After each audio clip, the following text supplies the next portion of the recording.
ایک انسان گنہگار اللہ کے دربار میں حاضر کیا جائے گا۔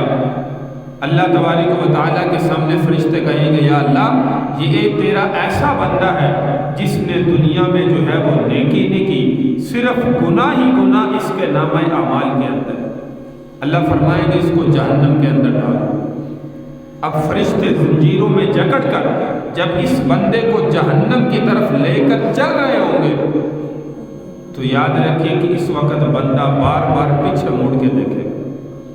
یہ گنہگار بندہ جس کو جہنم میں لے جایا جا رہا ہے، فرشتے زنجیروں میں جکڑ کر لے کر چل رہے ہیں، یہ بندہ بار بار پیچھے مڑ کے دیکھے گا۔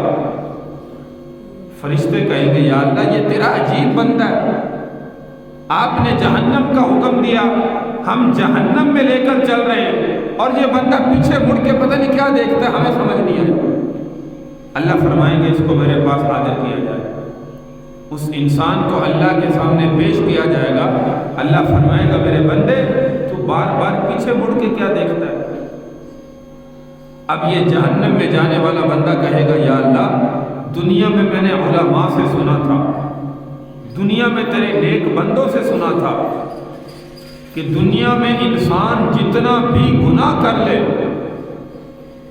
پوری زندگی گناہوں میں گزار دے، لیکن آسمان سے لے کے زمین تک اس کے گناہ اس خلا کو بھر دے، تیری رحمت اس سے بھی زیادہ وسیع ہے۔